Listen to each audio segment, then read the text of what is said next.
natural concept po, hayaan niyo po na sa gabi ito, allow me to prepare the groundworks before we go to the climax of the message today. Sa ating pong panahon, sa ating pong mundo, meron pong tinatawag na season dito po sa ating daigdig. Like sa iba pong bansa, gaya ng Amerika, meron po silang 4 season. Hindi po ito yung inumin. Amen? Pero meron po silang 4 na season. At ito nga po ay minsan ay sa mga puti na ang buhok at yung iba naman ay nauubos na mga buhok sa ulo. Alam niyo po yung awiting winter, spring, summer, or fall. Pero pag ikaw po ay medyo bata-bata, baka hindi mo pamilyar, hindi ka pamilyar doon sa awiting, pero kung ka-batch mo si Ate Nori, si Ate Nori, ano po, ay palagay ko, narinig mo po itong awitin na ito. So that is for us to understand na meron pong 4 na season. Winter, spring, summer, or fall. Pero sa ating pong bansa, because we are a tropical country, na narito po tayo sa Asia, na dalawa lamang po ang season na meron po tayo sa ating bansa. One is summer and it's fast approaching. Amen? Kaya marami po ngayon ay laman ng gym. Marami po ngayon ay laman ng mga exercise. Bakit? Kasi malapit na po yung summer. They are getting ready their abs. Tingnan mo nga yung katabi mo, siya'y naghahanda na sa summer. Praise God. Amen. Dahil patapos na po yung tinatawag na seasons of rain. Amen. So, alam niyo po ba na isang bagay na akin po natuklasan, I'm just first basing this analogy in the natural so you would understand.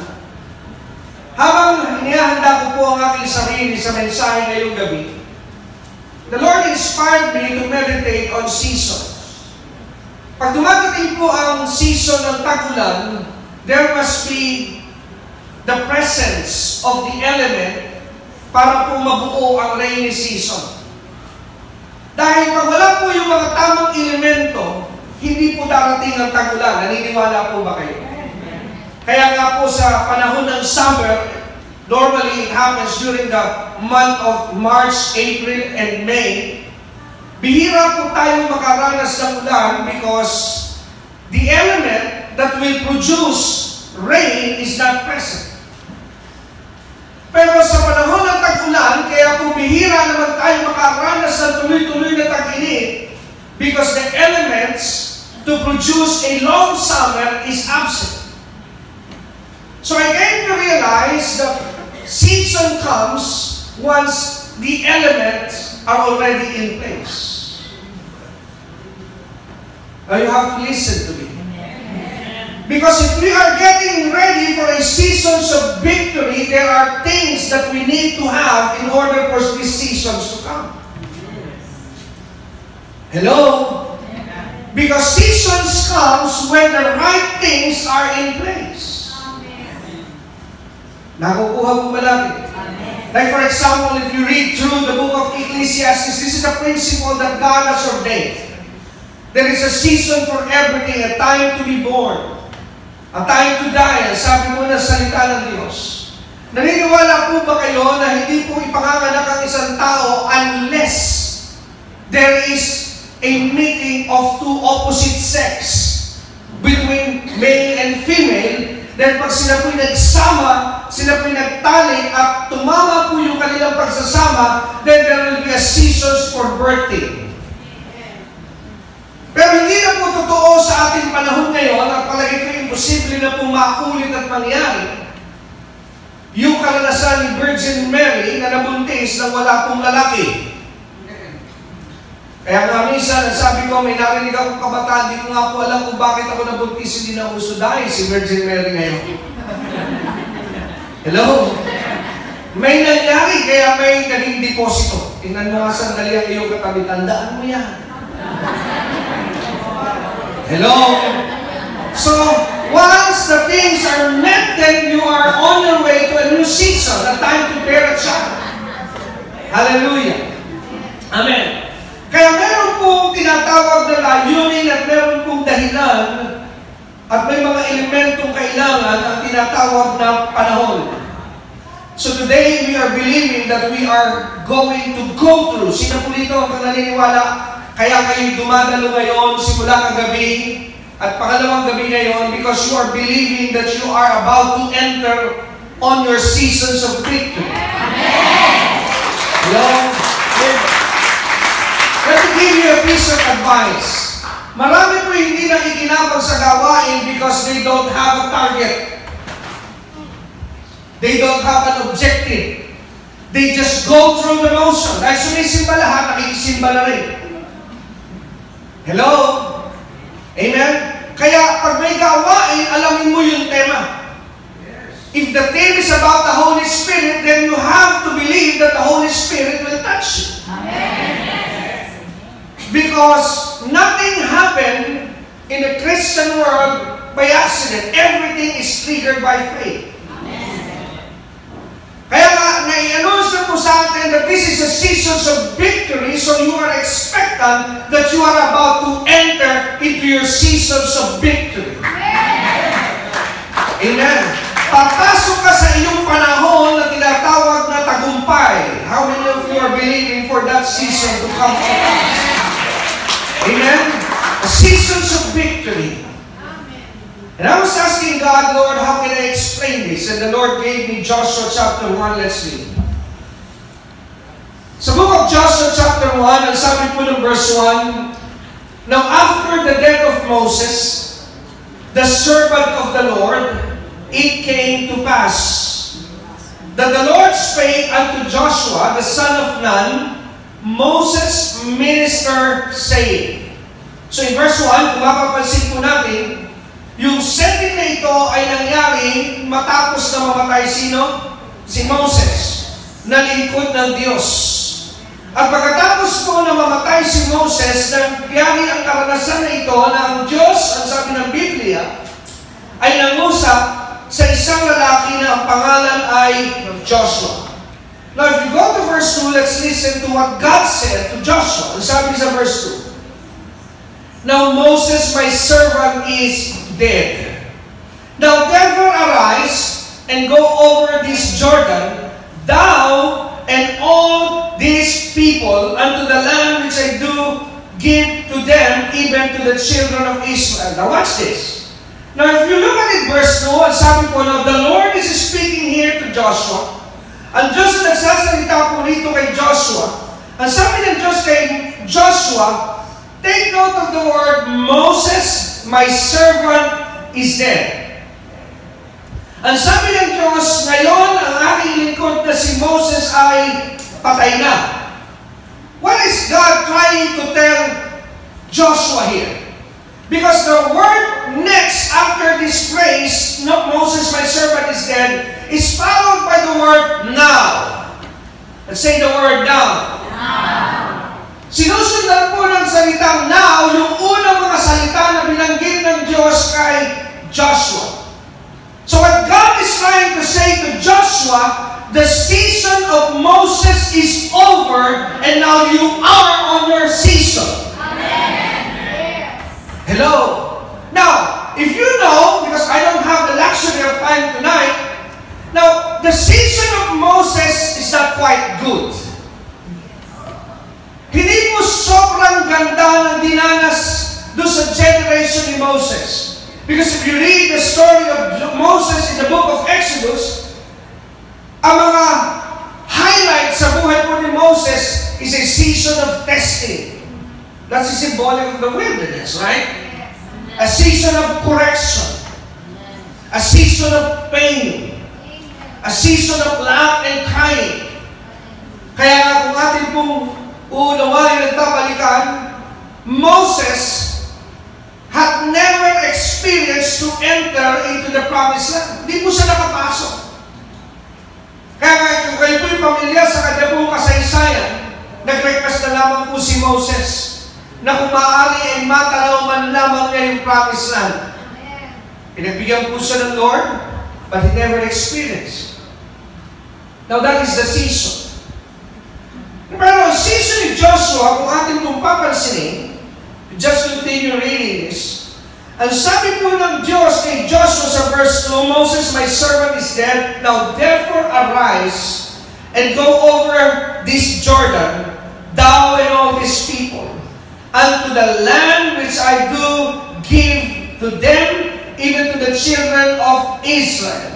So what is the season that Joshua is getting into? A season of blessing. Dahil sabi pa kasunod sa verse 3, in every place, I like this part, every place that the sole of your foot shall tread upon.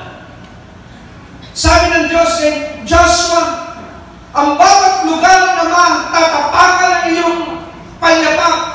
I like this. Ano ba sabi ng Diyos? Have I given unto you. Glory to God. Now Joshua is about to enter a season of victory. Amen. Hello? God is getting Joshua ready for a new season of his life. Imagine, Joshua also knew the season of Moses. You know why? Because Joshua was there. He knew all about the struggles, he knew all about the suffering, he knew all about the correction and the pain. Alam po ni Joshua ang pinagdaanan sa panahon ni Moses. Now God is turning it around. Dahil sabi ng Diyos kay Joshua, your season is different. I don't know, but I feel that God is speaking to somebody here tonight. You're about to enter your new season. Somebody is about to enter your new season. Amen? Papasok ka sa bagong season. Maybe your father, your mom, your relatives, yung lahi ay hindi nakaranas ng mga kabutihan at katapatan at mga himala. But God is saying to you tonight, through the Word of God, let me declare, you're about to see a new season. You're about to see a new season in your life. Hello? Every time God uses people, God has always put a new season in every people. Hello? The early church went into the season of suffering. The latter church, our time, entered into the season of receiving and blessing and grace. Glory to God. Hallelujah. Kaya sabi po rito na salita ng Diyos, every place that the sole of your foot, in verse 3, tread upon that I have given unto you, as I said unto Moses. Now verse 4, sabi po rito, from the wilderness and this Lebanon, even unto the great river, the river Euphrates, all the land of the Hittites, and unto the great sea toward the going down to the sun, of the sun, shall be your coast. Wow, napakalaki. There's not any man, I like this part, shall be able to stand before you all the days of your life. As I was with Moses, so I will be with you. God said, I will not fail thee, nor forsake thee. Kanina, ang sabi ko po sa inyo, seasons come when the right elements are there. Hindi po ako nag-aral sa pag-asa. Ang tawag ko sa mga nasa pag-asa, yung weatherman. Amen? Ano ba yung course no? Meteorologist. Ano po, hindi po ako nakapag-aral ng gano'n, pero dahil available na ngayon ang Google. Amen? Ano po, kaya sa panahon po natin, ibihira na ang tanga. May Google na eh. Ano po? Alala ko nung araw, para maka-research ka, kailangan meron ka encyclopedia. Pagka may encyclopedia yung bahay, social eh. Ang mahal po noon, ha? Pinahuhulugan yun, kung naaalala nyo pa. Ngayon po kahit ipamigay mo yung encyclopedia, wala na. Hello? Dahil karamihan na rin ang laman yan, obsolete na. Amen? Now, Google is the real deal today. Amen? Now, alam niyo po yung panahon, para po mangyari halimbawa ang tag-ulan, correct me if I'm wrong, amen? I'm not saying alam po ito.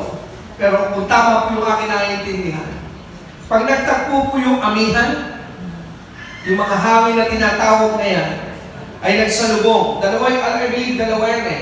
Amihan at Habagat. Ano po? Pag nagsama po yan dalawa at nagtagpo po yan, then mag-create na po yan ng pag-ikot saan? Sa karagatan. Look at this. Amihan, alam niyo po, the Lord has a sense of humor because to be honest with you, I just learned this illustration while I was in the shower. Hello? One thing I learned about Jesus, He has a lot of story to communicate to the people. Kaya nga lang yung sinasabi sa Panginoon, Lord, if you're going to use me to teach, give me a lot of story so that people will understand the spiritual things. So habang ako nasa bathroom kanina, in-inspire ako tungkol po rito sa panahon ng tagulan na sa langit nangyayari, sa himpang kami nangyayari yung pagsasalubong ng amihan at habagat. Tama po ba? It happened on the air. And once na nagtagpo po ito sa alapang, nagre-react po ang nasa daigdig, which is the sea. Right? So when the sea reacted to what is happening on the air, then it produces a perfect storm. Now the Lord told me that's basically the same principle. In heaven, we are already united. But the problem is people down there on earth is not reacting to what is happening in the spirit, so they cannot enter into their season. Hello? So pagka nag-react po ang kapangyarihan ng langit, so we need here as a church to go with what is happening in the spirit. Now one of the weaknesses of the church is they cannot tap to what is happening in the spirit. That's why the church is being left behind. But if the church will only knew how to tap in what is happening in the spirit, then you are about to produce a great storm in your life. Hello? Amen. Kaya sabi po rito, watch this. Ang sabi po sa sumunod na talata in verse 6, yung unang bahagi, let me just do a breakdown so you'll understand. Yung unang bahagi from verse 3 hanggang dito po saan? Sa verse 5 was God's heart. Because you know, Joshua cannot be blessed unless God moves. Dahil pag pinakinggan mo po yung mga sinabi sa kanya, imagine, ang sabi ng Diyos kay Joshua, lahat ng matungtungan ng iyong paa, ibibigay ko sa iyo. Can Joshua do it without the help of God? It's impossible. Ang sabi ng Diyos sa verse 4, if you see the wilderness from Lebanon unto the great river, the river you pray, all the land of the Hittites, these are great. Ito po mga binabagit dito yung Hittites ito po yung mga kakapangyarihang lahi ng kanilang panahon. How can Joshua conquer this race of people existing during his time if God will not be with him? Hello? Kaya, what I'm trying to communicate to you today is this, na yung unang mga talata sa verse 3, verse 4, lahat po yan ang Diyos ang gagawa. Yan yung hanging habagat at hanging amihan. Hello? But if there's a movement in the air, the earth also must have a movement. So the sea must move. Kung storm po yung pinag-uusapan. Kaya sabi ng Diyos sa verse 6, look at this. Now be strong and be of a good courage. So, anong gagawin ni Joshua para po makapasok siya dun sa season na ibinibigay sa kanya ng Diyos? He needs to be strong and of good courage. Hello?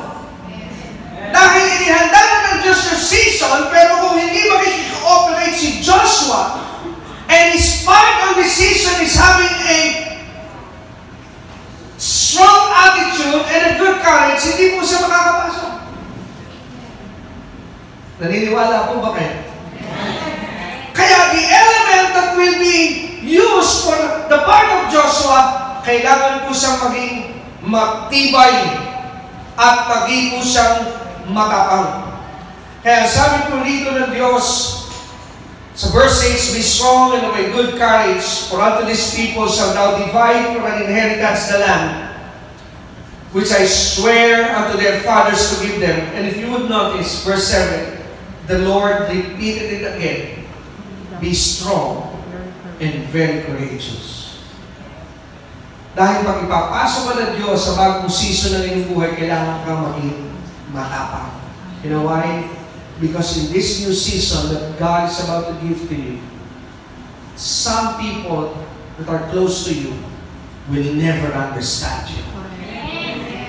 Sometimes you need to feel that you are alone. But don't you let go, because God is about to step in and to move in your life. Hello. Kaya sabi ko sa verse 7, only be strong and very courageous. So 2 times the Lord exhorted Joshua that this new season can only be possible if you be strong and be very courageous. Look at this. Hindi na po bahagi ng Diyos ang magpakalakas. Kanina na pong part ang pagpapakalakas at pagpapakatapang. Sa'yo na yun. Kaya maraming Kristiyano sa panahon ng problema ay bumibigay, akala nila, magpapalakas sa kanila yung pastor, yung simbahan, trabaho mo na yun, Diyos ko naman.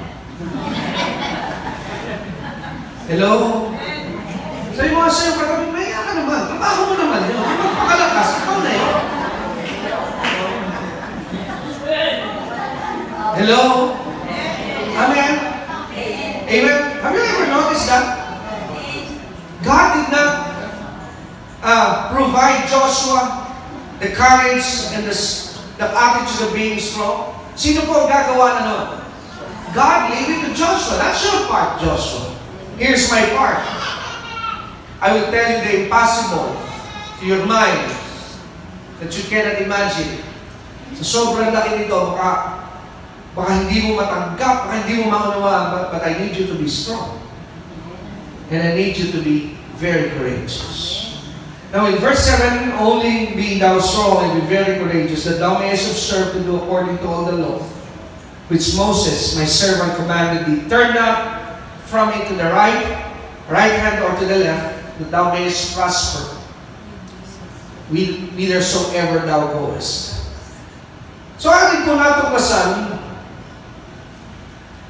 that the seasons serves a purpose under heaven. Let me go back to the text where we have left off kanina sa Ecclesiastes chapter 3 verse 1. Ang sabi po ng Ecclesiastes, to everything there is a season and a time, panahon at oras. And look at this, sabi, to every purpose under the heaven. So meaning to say, seasons has a purpose. May layunin po ang panahon. Have you ever imagined, naisip niyo po ba? Minsan tayo po ay nagkakaroon ng tinatawag na pagkainis pag malakas ang ulan. Tama po ba? Minsan pagka sobra na ang lakas sa ulan, naiisip natin na sana summer na ulit. Pero naisip niyo po ba kung hindi dumarating ang panahon ng tag-ulan? Tinatapon ng Diyos ang tag-ulan for a purpose. And what is the purpose? Para po magkaroon ng pagkain ng mga halaman. Hello? Kaya nga po halimbawa sa mga bansa na may 4 season, pagka darating po yung winter, ang una po nangyayari fall. Tama po ba? Taglagas. Wala tayo ngayon ganun dito. Pero just use your imagination. Nalalaglag ang lahat ng mga dahon. At unti-unti na ito po ay nakauwi sa pagkamatay. Kaya pag pumasok ang winter sa mga bansa na meron po ganitong klima, patay po ang mga halaman. At pag matapos na po ang winter, kailangan po pumasok ang spring. Sabi nga ng aking mga pinsan na nasa Amerika, spring brings the roses back again. Dahil the spring now brings the rain. Para po magbalik ulit ang sigla ng alin ng mga halaman. So, ibig sabihin, itinakda po ng Diyos ang season na meron pong layunin. That's what I'm trying to tell you tonight. Why would you be entering into your seasons of victory? Because there is a purpose. Dahil napakahalaga na maunawaan po natin, if we are going to enter in the seasons of victory, what is the purpose? Hello? Ano ang layunin kung bakit tayo papasukin ng Diyos sa tagumpay? Now, if you look at the life of Joshua, una, kung ating mong maunawaan at ating mapapansin sa buhay mo ni Joshua, sa Joshua chapter 3 verse 7, ito ang unang aking nakita kung ano po ang layunin, why God brought Joshua into his season. Ang sabi sa verse 7 in Joshua chapter 3, and the Lord said unto Joshua, this day will I begin to magnify thee in the sight of all Israel, that they may know that as I was with Moses, so I will be with you. Sa Tagalog, ang sabi ng Diyos kay Joshua, simula sa araw na ito, itong araw na ito ay sisimulan ko na ikaw ay aking parangalan sa paningin ng lahat ng bayan ng Israel. Para ano? Para malaman nila na ako ay sumama kay Moses, ako rin ay sumasama sa iyo. So the purpose of this season for Joshua is so that Joshua will be to magnify Joshua to prove to the people that God is with him. Now, why would God now allow you to enter the seasons of victory? Because there are people around you that doesn't know and believe still about your God. Kaya dadalhin ka ngayon ng Diyos sa iyong tagumpay para malaman ng iyong kamag-anak, malaman ng iyong lahi that the Lord is really working with you. You have to know that. So this season is not for you. This is for God to promote Himself through you. If you're believing God for a season of prosperity, papapagpalain ka ng Diyos, palalakihin ang iyong income, it's not for you. It is designed to magnify God through you. Amen. Dahil kung mga nagmaliit sa iyo noon na hindi ka mabubuhay, hindi ka kayang mabuhay, pero makikita nila ngayon na pinagpapalakan, pinuunad ka without their help. Why? Because now you are entering into your season. That's the purpose of season. May layunin mo yung season. Amen? So to Joshua, the first purpose of this season is this, so that God through him would be magnified and people will recognize. Alam niyo po, sometimes it is not enough to say what we believe. Sometimes people needs to see the evidence of our belief. Hello? Amen? Siyempre, iba yung dating na pag sinabi mo, the Lord is my shepherd. At totoong nakikita yung kanyang provision sa iyong buhay. Ano kaya ang magiging reaksyon ng mga taong nakapaligid sa iyo? They will now be drawn to your God. Why? Because now they are seeing a different kind of thing in your life. So that's number one.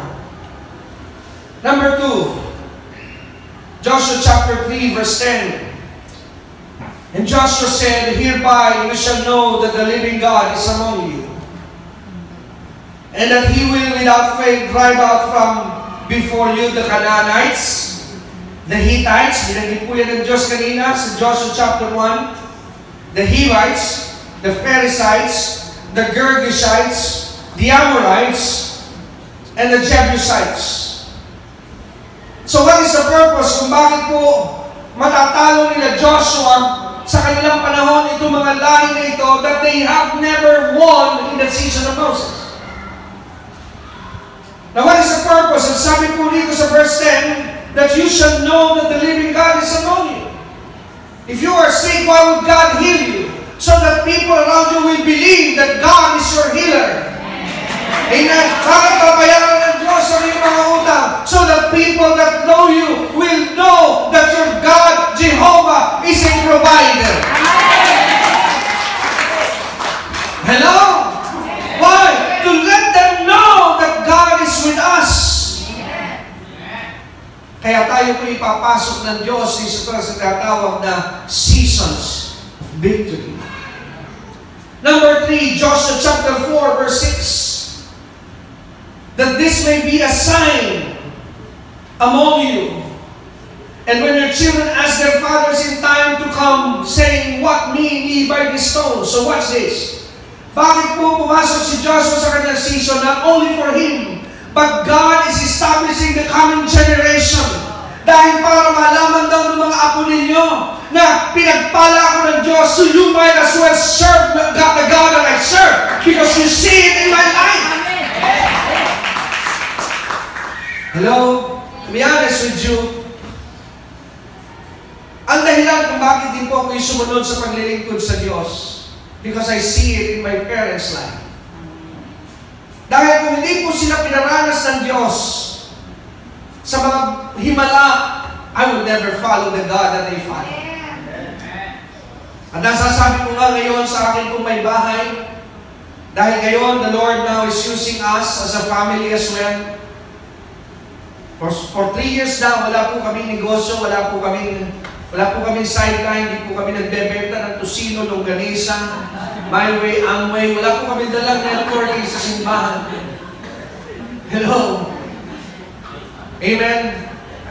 Pero sa loob po ng mga taon, ng mga panahon na kami po'y nagtapos sa panahon ng aming negosyo. At first, it was very hard. Kaya nga po malapit sa puso ito, Joshua na ito. Dahil the Lord spoke to me through this word, Moses, my servant, is dead. The Lord spoke to me through that very word, your season of being yourself and helping me do it your way is over. This time you have to trust me. Amen. Hello? Kaya nung kami po ay bumitaw na doon sa amin pong mga hanap buhay at negosyo. Nung kami po may negosyo, ang mga anak ko po ay nag-aaral, hindi naman po sa public, I always treasure that. Sila po ay nag-aaral sa private school, it's really a miracle. Pero lagi ko po pinagmamalaki kasi yan ay kinukuha namin sa aming trabaho. Pero matapos po na kami mawala sa negosyo, kung kailan wala na kami negosyo, saka pa namin ang pag-aral ng dalawa naming anak ng sabay sa De La Salle University. I'm not trying to boast something, but I'm trying to show you how God is faithful. The season that God wants you to walk into is so that people will be drawn to the God that you serve. Hallelujah! Para ang mga tao ay makakilala at ma-attract sa iyong Diyos na pinaglilingkuran. Hello? Amen? Kaya sabi po rito ng Diyos kay Joshua, sa mga anak ko, sabi ko, this is really a blessing. We don't have, your parents doesn't have a secular job, but look at that, the Lord is supporting you to have a good education. Dahil isa sa akin pong tinatayuan na salita ng Diyos, I will experience the goodness of God in the land of the living. Hello? Mararanasan mo kabutihan ng Diyos sa mundo ng mga buhay. Iba po kasi ang paniwala nila, sa langit ako magkakaroon ng magandang buhay. No? Pwede po rito yan sa lupa. Diba, sabi ng Panginoon at tinuro niya ang panalangin na sabi the Lord's Prayer, isa sa nilalaman ng the Lord's Prayer, let your will be done here on earth as it is in heaven. So if it is the will of God in heaven that there is no sickness, it is the will of God here on earth for you to be healthy as well. If it is the will of God in heaven for people there that they don't have lack, it is also the will of God here on earth na tayo po'y mabuhay sa pinagpalang katayuan at kalagayan. Kaya tayo po'y papasok sa bagong season because meron po tayong mga anak, meron tayong mga apo na ipinapatutuo natin sa kanila ang Diyos na ating pinaglilingkuran. Alam niyo kung bakit minsan maraming mga magulang hindi ma-attract ang kanilang mga anak sa kanilang pananampalataya? Pag po magagalit. Kasi nanay, hindi nakikita sa inyong buhay. Tingnan mo nga yung katabi, sabi mo, ikaw ba kausap ngayong gabi? Kaya walang gana yung ating asawa, anak, tapos ang gusto pa natin yung kapitbahay, ay mahiya ka naman. Yung anak mo ka, hindi mo makumbinsi, kapitbahay. Sabi mo, sa yung kapatid, kapal mo naman. Dalhin mo muna ang anak mo at yung asawa sa simbahan bago itong lahat ang iyong kapitbahay. Hello? Sabi ko nga po, dahil ko naman ito sa aking ama at sa aking ina. The first witness po ikaw pili ng papastor. Napakahirap po, sa totoo lang po, napakahirap magturo pagkaharap mo yung asawa mo. Kaya nung araw, gusto ko kumaimbitahan sa malalayong lugar. Iba na kayo ano po. Pero nung pinahintulot na ng aking ama na magkasama sa isang simbahan, medyo humira. Bakit po kailangan babantayan mo, pinangangaral mo, dahil mo nakatingin, anak mo, nakatingin din sa iyo, anak mo. Oh, hindi naman totoo yan. Hello? Amen? And no wonder, ang sabi ng Diyos, you shall be witnesses unto me in Jerusalem, to Samaria. The first thing that you must have breakthrough is within your family. Hello? Amen? Kaya, kung ikaw ay magulang, hingin mo sa Panginoon na magbago na ang season sa iyong buhay so that your husband, your wife, your kids, amen, will be drawn to the God that you serve. Pero paano na-attract na yung anak ay ikaw mismo, kauna-unahan kabansunin ba? Ikaw, kauna-unahan pala na. Sabi mo sa iyong katabi, hindi siguro tayo nire-record para sa iba yan. No? Amen. Praise the Lord. Then, konti na lang po. Medyo late na nga. Alam ko kayo gusto na umuwi. Bibilisan ko na po. Ang sabi po rito, huwag nyo lang po kalilimutan, new season, it is because for the testimony for the coming and future generations. Amen. And fourth, pang-apat, Joshua chapter 4, verse 24. Sabi po rito that all the people of the earth might know. Tingnan niyo po kanina, your children. This time, all the people of the earth. Malawak po kasi ang pananaw ng Diyos. Hindi lamang gusto ng Diyos na ang patutuo sa pamilya. Pag natapos na ang patutuo sa pamilya, gagamitin ka ng Diyos para patutuo sa buong mundo. Para may pagmalaki mo at maipakita mo sa buong mundo that truly the God that you serve is really alive and well, and is still blessing us today. Amen. Kaya sabi po dito sa verse 24, that all the people of the earth might know the hand of the Lord, that it is mighty, that ye might fear the Lord your God forever. So bakit po pumasok si Joshua sa kanyang bagong season? Not only for himself, not only for his grandchildren, for the coming generation, pero para rin po sa lahat ng mga tao sa ibabaw ng mundo. Did you know that Joshua 4:24, when Joshua said this, it is like a prophetic message, but it is fulfilled. Dahil sabi that all the people of the earth might know the hand of the Lord. Kausap po niya rito yung bayan ng Israel dahil para makita na lahat ng tao sa ibabaw ng daigdig ang kamay ng Diyos. Alam niyo po ba kung bakit nakilala natin ang Diyos na ito? Dahil nakita natin ito na sumama sa bayan ito na ang pangalan ay Israel. And we were drawn to this God because God fulfilled what He said through the mouth of Joshua in Joshua chapter 4 verse 24. Na sabi ng Diyos, sa pamamagitan ninyo, makikita ng lahat ng tao sa ibabaw ng mundo ang kamay ng Panginoon. Amen. Kaya pag ikaw po ay nasa Panginoon, kailangan malawak po ang iyong pananaw. Sa iyo sa iyong katabi, akala mo ba pambakuran ka lang, pang worldwide ka?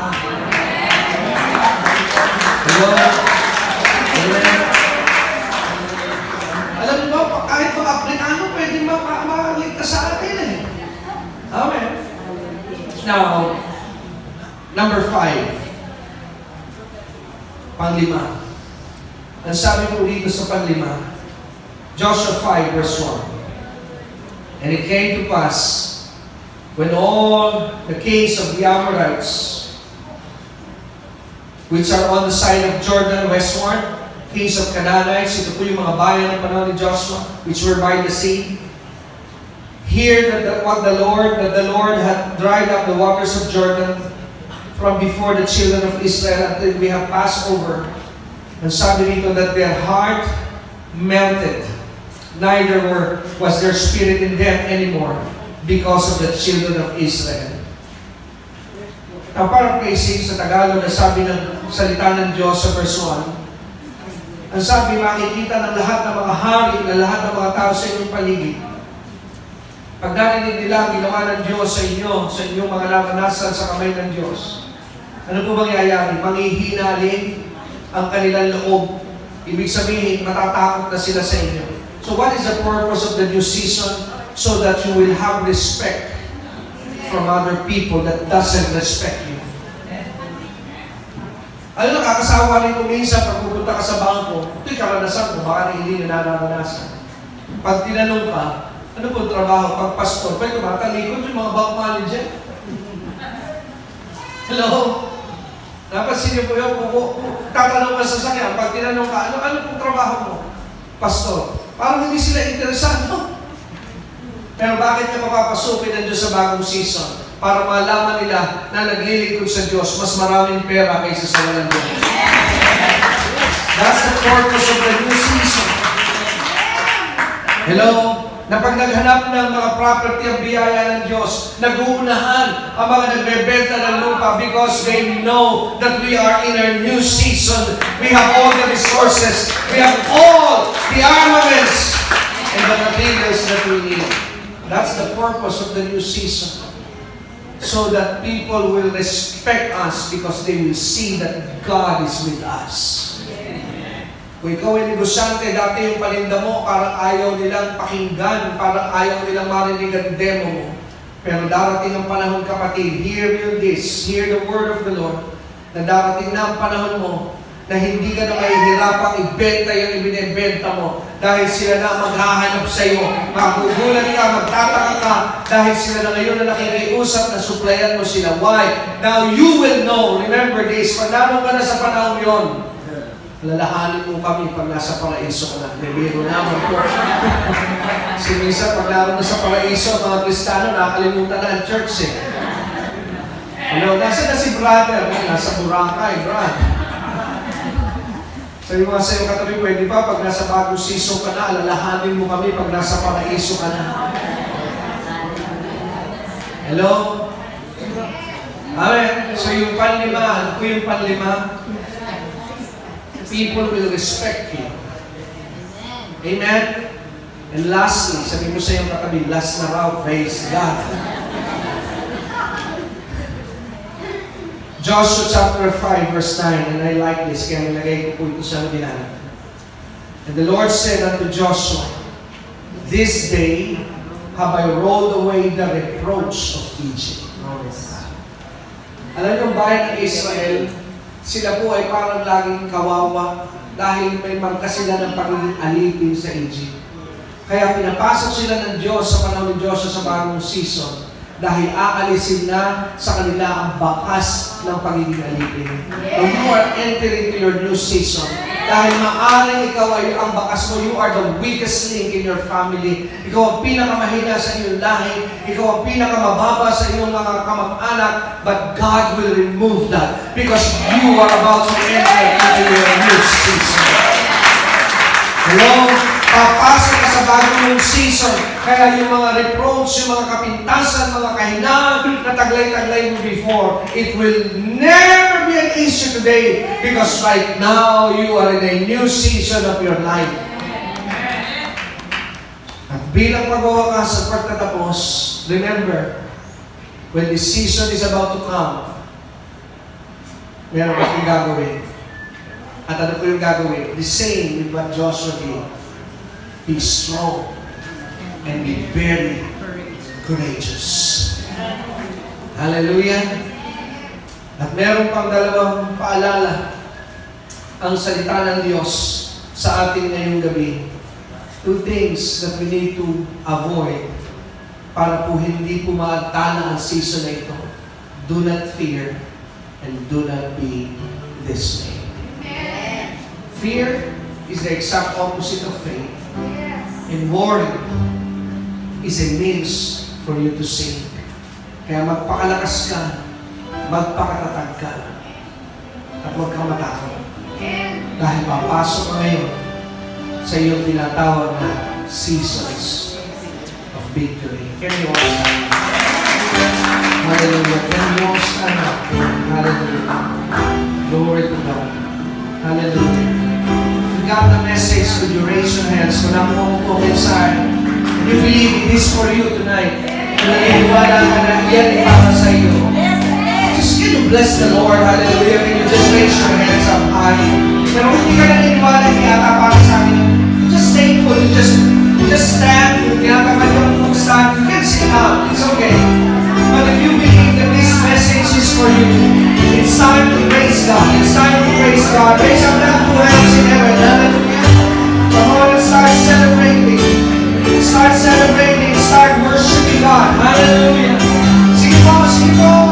You are ready for your new season. You are not afraid. You are not afraid. Hallelujah. Oh, we bless your name, Lord. Sige po, pasalamatan mo, Panginoon. Pasalamatan mo, Panginoon. Hallelujah. Hallelujah. Umaya na pasika na pasante. Oh, na pasika na mamamahante. Oh, na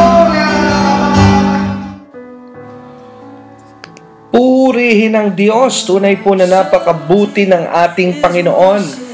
Napakabuti po ng Diyos. Salamat po sa mensahe na ating pong napakinggan. Nawa po kayo na mga nakinig sa ating pong pagsasahimpapawid ng ating programa sa araw na ito ay napagpala. Dahil lagi pong sariwa ang mga kapahayagan ng ating pong Panginoon. Salamat po sa inyong pakikinig. Mga kapatid at mga minamahal, ako po ay lumalapit ngayon sa inyo na mga naabot ngayong araw na ito ng ating broadcast. Kung kayo po ay napagpala ng ating pagsasahimpapawid ng mensahe ngayong araw na ito, pwede po ba na mahilingan kayo na mag-text at malaman ko po kung paano nagiging biyaya at pagpapala po sa inyo ang ating pong programa. Ang numero po para po ating ma-text at pwede nyo rin po yung magamit para po sa inyong mga prayer request. Ang number po is 0922-820-9866. Ulitin ko po, 0922-820-9866. Yan po ang numero na ating pong pwedeng i-text kung saan ay ating pong maibabahagi ang ating mga testimony at prayer request. Mga kapatid, ang mensahe po at ang pagdadala ng salita ng Diyos ay walang bayad.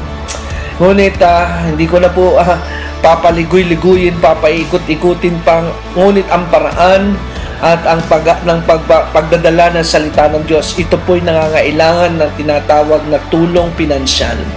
Kaya kung ang ministry pong ito ay malaki ang bahagi sa inyo, malaki po ang nagagawa, bakit po hindi mo subukang tumulong sa pamamagitan ng pinansyal na iyong kaloob? Dahil kung nagiging pong blessing sa inyo ang ministry, meron po rin tayong obligation. Hindi ko po sinasabing sinisingil ko po kayo, pero I would just like you to know that if you are being blessed by the ministry, it's time also for you to be a blessing to the ministry at sa mga iba't ibang mga tao rin po na naaabot at napapagpala ng ministeryong ito. Narito po ang paraan upang kayo po maging bahagi financially ng ating radio ministry. Padala nyo lamang po ang inyong kaloob sa ating pong BPI account. Ang account name po is Dexter Durante. Ulitin ko po, ang bangko ay Bank of the Philippine Islands. BPI account name is Dexter Durante. Ang ating po account number 0989-347-837. Ano po? Ulitin ko po. Ang account number po ay 0989-347-837. Ang bangko BPI account name Dexter Durante. At ako po ay dumadalangin na ngayon pa lamang na kayo po'y nagpasya na maging bahagi ng ating gawain. Pagpalain po kayo ng Panginoon.